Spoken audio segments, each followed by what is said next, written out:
क्या big boss के घर में जो लड़ाइयां होती हैं वो सच्ची होती हैं? यामिनी मल्होत्रा सीजन 18 में आई थी और अब उन्होंने जरा सच्चाई बताई है, कई चीजों पर खुलकर बात की है। रियलिटी टीवी अक्सर कई सारे एक्टर्स के लिए लॉन्च पैड के तौर पर काम करता है और खासकर बिग बॉस बिग बॉस 18 की कंटेस्टेंट थी यामिनी मल्होत्रा। इनके लिए भी कुछ ऐसा ही रहा है क्योंकि इनके लिए ये एक्सपीरियंस लाइफ बदलने वाला साबित हुआ है। एक्ट्रेस अब फिल्म चिल मारना ब्रो से बॉलीवुड में अपनी शुरुआत करने के लिए तैयार है। माने बिग बॉस से आप मूवीज में आ गए, ये काफी बड़ी चीज है। उनका कहना है कि बिग बॉस ने जो उनके लिए मंच दिया ये पॉसिबल था नहीं कहीं और से। तो उन्होंने सिर्फ इस पर नहीं बल्कि बिग बॉस में लड़ाई से लेकर बॉलीवुड से लेकर फिल्म से लेकर हर चीज के बारे में बात की। जैसे सबसे पहले उन्होंने बात की गई कि कौन सी फिल्म में क्या करने वाले हो, तभी हमने ने कहा कि देखो चिल मारना ब्रो कुल मिला के कॉमेडी फिल्म है। हेरा फेरी जैसी कुछ जो फिल्म बनती थी हम उसी वक्त को वापस लाने की कोशिश कर रहे हैं। मैं उस फिल्म में भी एक्टर ही बनी हूं। दिल्ली से मुंबई आई हुई लड़की को एक्टिंग करनी है। मड आइलैंड में फिल्म की शूटिंग हो रही है। उपासना सिंह भी फिल्म में है। सारे बहुत ज्यादा हेल्पफुल है लोग हैं और गाइड भी करते हैं। यहाँ मैंने कहा कि मुझे भी मदद मिलती रहती है। इन लोगों के साथ काम करके बहुत कुछ सीखने को भी मिल रहा है। इन लोगों ने मुझे बिग बॉस में देखकर ही सिलेक्ट किया था। मैंने एक्टिंग वहां पर कर रही थी। हमने कहा कि लोग मुझे नोटिस करते थे, मुझे लड़ते और कलेश करते देखा इन लोगों ने, तो कहा कि दोस्त मिल आइए फिल्म करेंगे। और इसीलिए उन्होंने कहा कि बिग बॉस को थैंक यू, उसी की वजह से तो मिली है।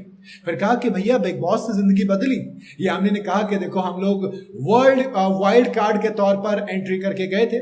साउथ फिल्में भी ऑफर हो रही थी, लेकिन अभी मैं हिंदी फिल्म सिलेक्ट कर रही हूं। तो ये सब कुछ जिंदगी जो बदली है उस एक बिग बॉस से बदली है कि साउथ से लेकर बॉलीवुड तक आपको सब कुछ मौका मिल रहा है।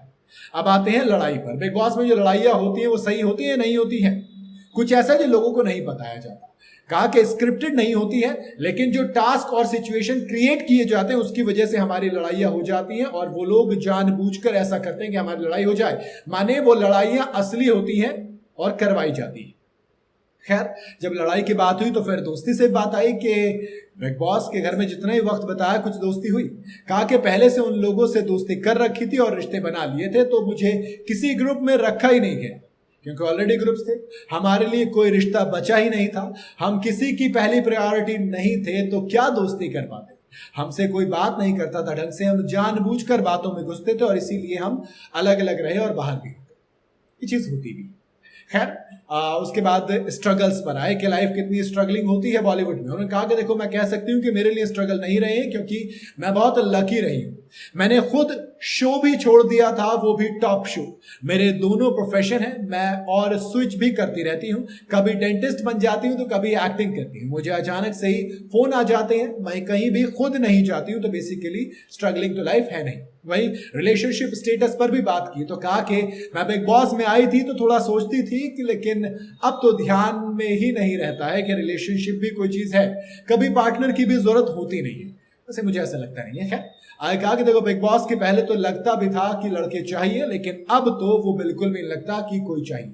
बॉयफ्रेंड बाद में बन जाएगा, लेकिन पहले बाद में देखेंगे, अभी तो कोई नहीं चाहिए। खैर, रिलेशनशिप को लेकर काफी ज्यादा क्लियर है। बिग बॉस के बारे में भी बात की तो कहा लड़ाई असली होती है। बाकी आप क्या क्या कहना है, आप अपनी राय कमेंट में जरूर बताइएगा। वीडियो अगर आपको पसंद आई हो तो इसे लाइक और शेयर जरूर करें और जाते जाते चैनल को फॉलो और सब्सक्राइब जरूर करते जाइएगा।